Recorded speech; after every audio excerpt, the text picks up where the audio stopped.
Hey there. I'm the creeper. Creep, creep, creep, creep, creep, creep, creep, creep, creep, creep, creep, creep. Creep, creep, creep, creep, creep, creep, creep, creep, creep. You all know what time this is. Creep, creep, creep, creep, creep, creep, creep, creep. Oh no. It looks like a boom tube coming through. Oh my god, look at that guy attached to it.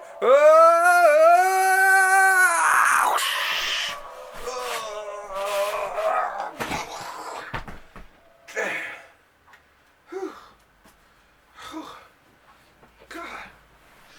A person can't even have a nice evening at home without being snatched up by a boom tube and whipped to a foreign location. But live, on tape, a day late, from a secret, undisclosed library hidden somewhere deep in the bowels of downtown historic St. John's, Newfoundland, comes in the Library of Graphic Literature with your host, me, Wallace Ryan. Let's give the old spinner a spin here. So nice sounding, isn't it? Anyway, let's get down to it.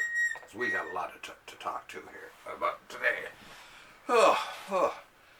Nice and relaxed. As you can see, I'm in my house coat and having tea. More importantly, I'm waiting for another snowstorm. As a matter of fact, just before I turned on the camera, I looked out the window and I started to see the start of a snowstorm that's barreling up the east coast of North America, and another one that's going to hit us again.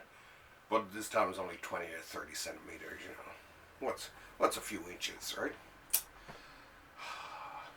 Anyway, only one new book this week to talk about, but some a cool spotlight artistic. So one that I've been really looking forward to doing. Not that I don't look forward to doing them all. Spin. Ooh, you've forgotten what I just talked about. Anyway, so yeah, it's a good one this week. Well, the new treasure this week is an omnibus from the fine folks at Marvel. Come on, off, get off. Don't damage my book. God damn you. And this week's new classic is Power Pack. Yes, Power Pack. This I picked this up at the time, Louise Simonson June Brigman's classic comic. I actually bought this from the very first issue. I seen it on the stands, and you know, at first it was just like, you know, oh, is this a kid's comic or whatever? But I looked at it and it looked just like a cool kids superhero comic, you know, like the early Teen Titans or something like that. Anyway.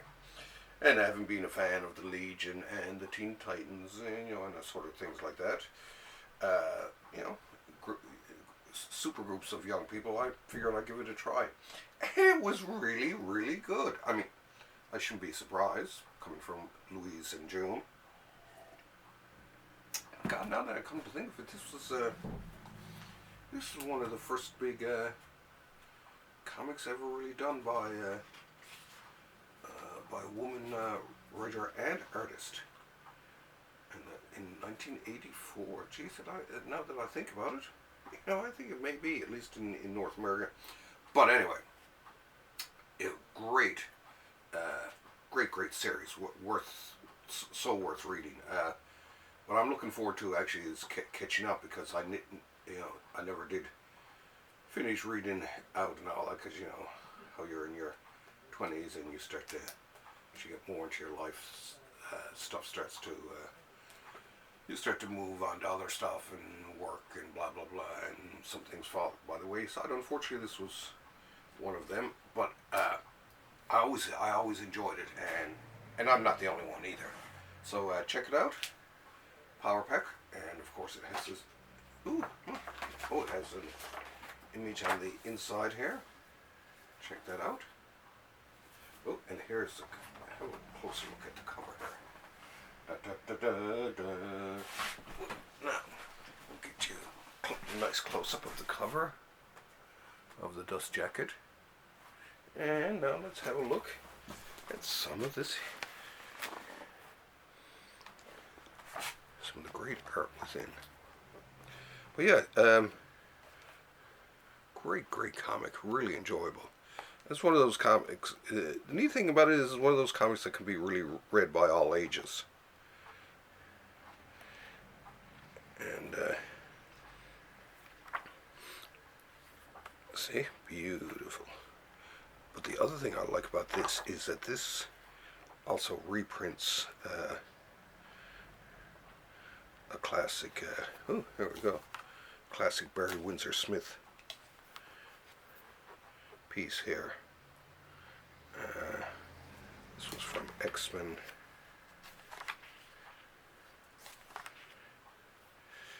It's a 205. Incredible comic, but I love the power pack in that. Anyway, and so on and so forth. Power pack. Well, yeah, definitely one of the hidden gems from Marvel's past. I'd like to see more and more publishing of some of the great series like this. Actually, I mean actually I'm still dying to see something like a Marvel previews collection, Marvel premiere, sorry, and Marvel features some of those too, right? But and like I say, some of the smaller series, I mean, this went on for quite a few years too, so it's it's obviously was successful at the time, and definitely worthy of publishing. So great job there, Louise and June too. Definitely, you gotta get out and buy that one. It's a must. As a matter of fact, I love it so much. I'm even gonna kiss it. Okay. Now, what else? Oh yes, and of course, the big news this week is not in not in a hardcover, but it's in individual comic. Bing, bing, bing, bing, bing, bing, bing. This is Nobody Is in Control, Part 4, Rasputin. This is the comic I did with Patrick Kinlan and Paul Tucker. Patrick, of course, being the writer, and Paul being the artist extraordinaire. I love working with Paul. The guy has an amazing color sense, great design sense, and just all around fun to work with. And this is the last in this series. Now there is a trade coming out too, so make sure you pick up the trade from Black Mask. But it's a great comic. When we first took it on, and I read the first 3 scripts that Paul sent over to me, I said, this is actually a really good comic. And I think there's something really neat to being to working on a project that is really good, right? It's something that even you're excited about. When we got the 4th issue a couple of weeks later, the script, I read it, and it was just a great ending to it all. So yeah, check it out. Nobody Is in Control. I'll show you some of Paul's art in here. And you'll notice too that I actually one of the conditions of working for him, I said, was that I have to be credited as hand lettered by, because I do hand lettering. And we did use some fonts in this one too, which worked out really good. So you got to be able to mix and match. But this is one of my favorite of the issues in terms of the lettering. I really love doing sound effects like this. And then this use of text here, which was actually I had that hand drawn in, but Paul suggested we do it in a text, and it worked out really good. Oh yeah, and here's my water sound effect there. So it's it's a lot of fun. Oh yeah, here we go. Now here, is that not a waterfall sound effect or not?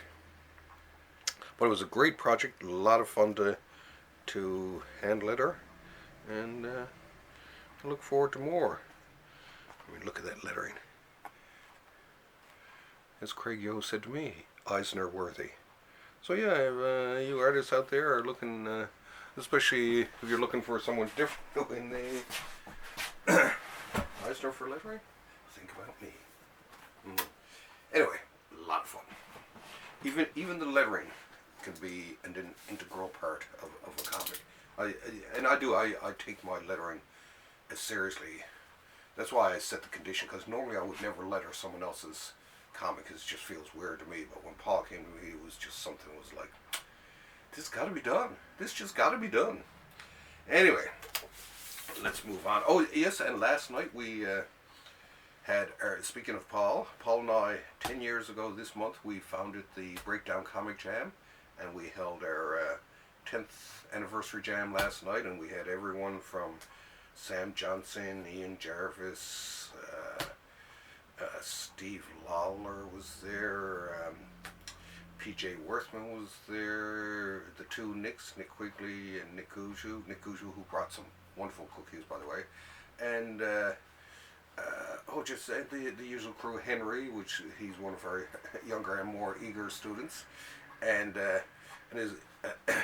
they posted a picture of him to our jam page today, and he's standing out by the sign and he's smiling and all that. And when Paul and I seen that picture, it really warmed our hearts. It's for people like Henry and the young kids in St. John's who are really into the comics. They're the people that we do this for, and that's what we get our satisfaction out of. I mean, it's a free event. We'd never be able to charge for it. It's just something. It's from the heart. It's our love of comics that makes us do it, and we'd like to see more of them out there. So jam away, you jammers. Anyway,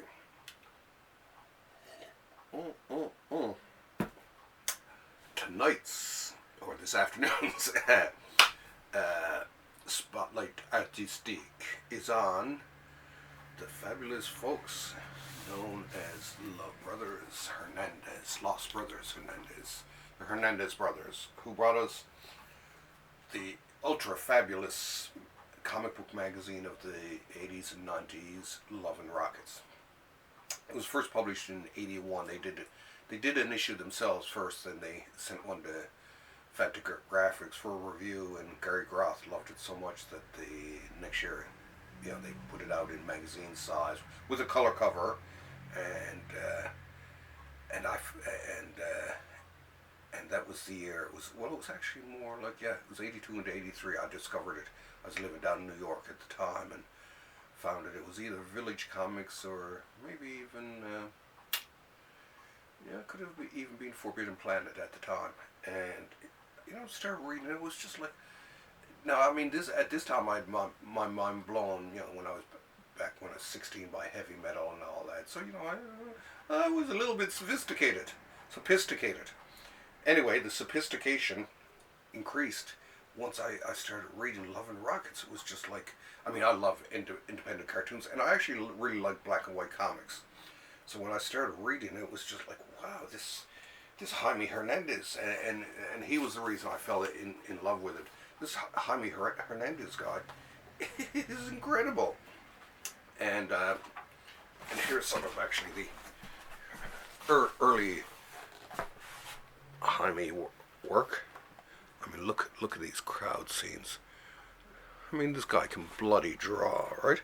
So it was initially Jaime who, and his whole Mechanics and Hoppers 13, or Locus, and the story of Maggie and Hopi, two of the cutest fictional punk girls that I knew at the time growing up. And this is the neat thing, is the boys can really, I mean, all their major characters are all women, and they really do write great women's stories. I know a lot of my friends who were women at the time who were into comics and absolutely loved it.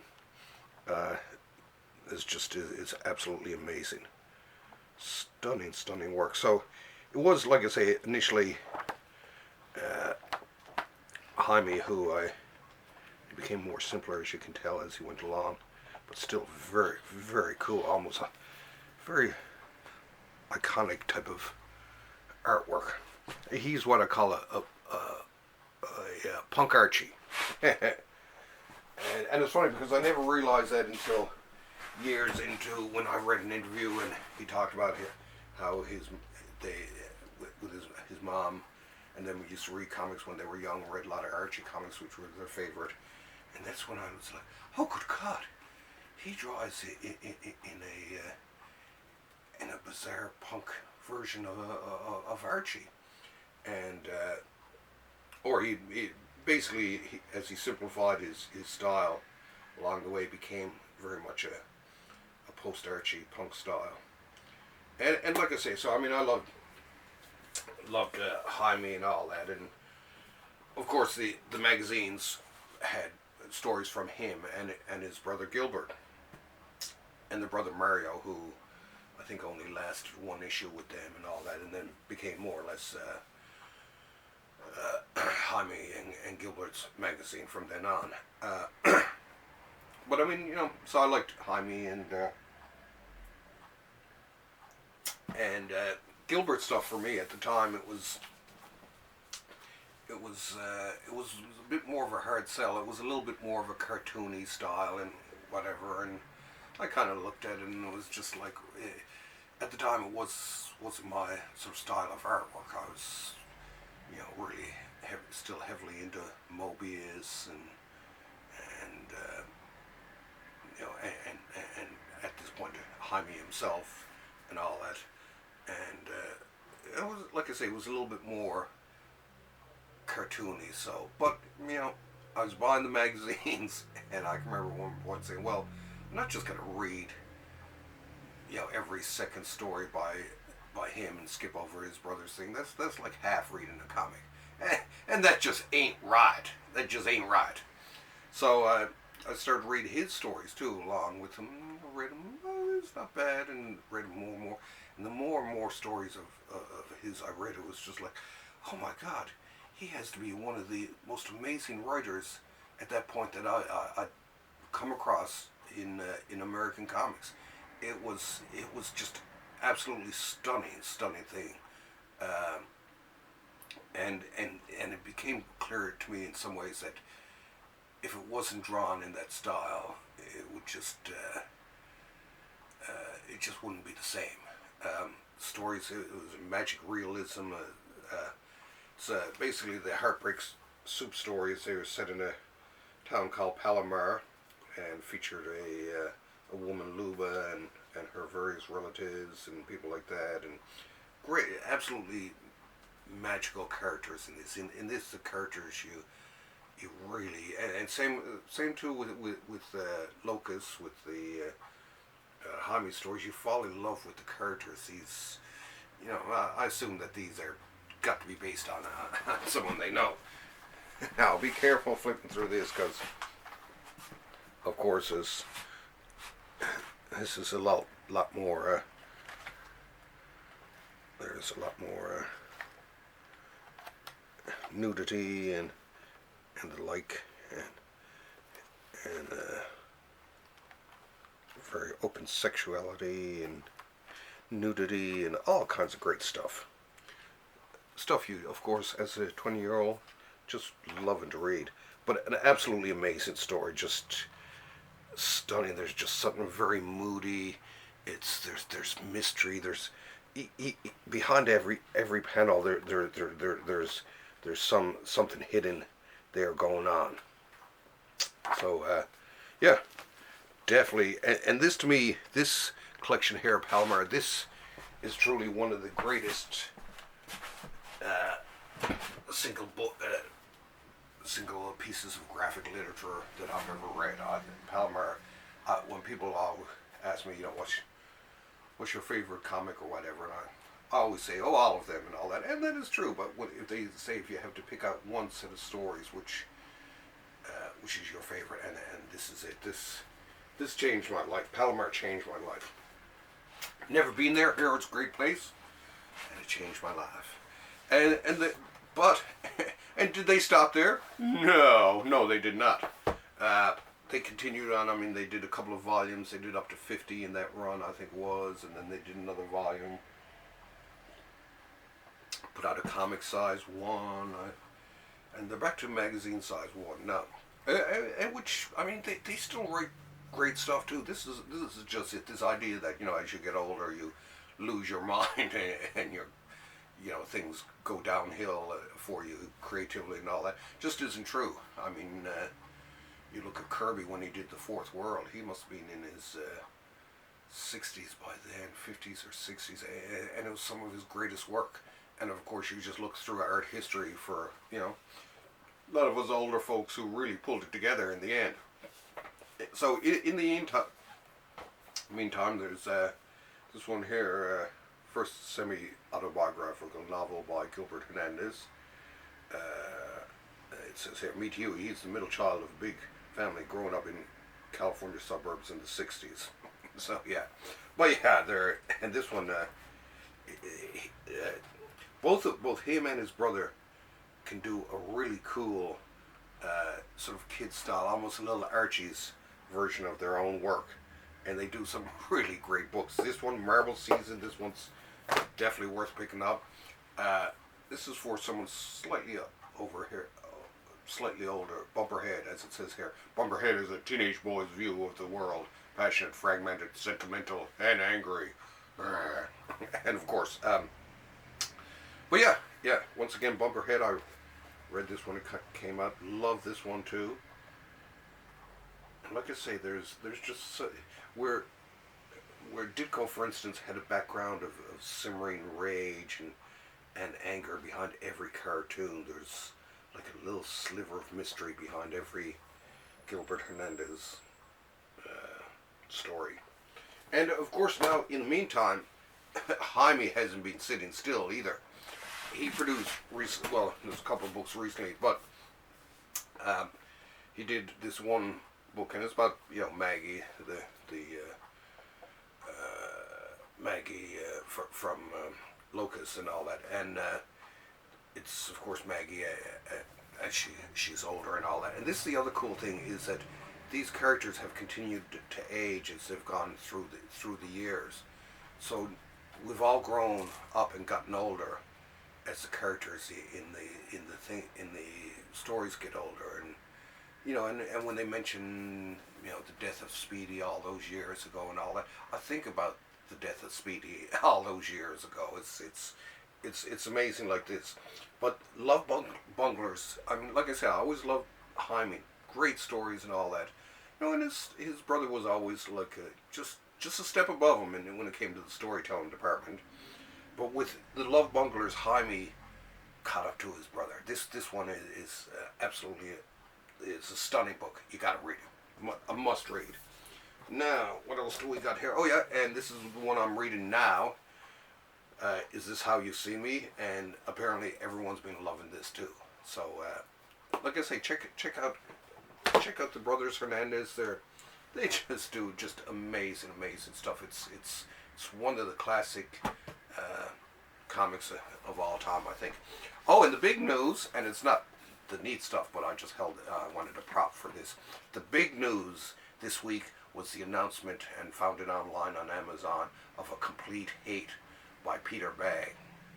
And I'm assuming because it's listed there that it's true. It says it's going to be a three volume hardcover, and I can't wait. Hate is one of the most amazing and funniest comics ever done, and same too with neat stuff. Peter Bagge stuff is, the guy's brilliant when it comes to comedy. I've never seen anyone write comedy, funny comics like he does. He drew the first comics I ever laughed out loud to in my life. So buy that too. Anyways, so we're going to wind it up here. I can see the snow starting to come down outside the windows here, a little bit heavier and all that, so I'm going to make a run I'm going to set this to upload and go and get myself some bananas and some snacks and all that to hold me through. Anyways, now where's that boom tube? Whoa, look at the size of that boom tube. That's the third biggest boom tube I've ever seen in my life. Oh my god, somehow it's hauling me away to, bye, love you,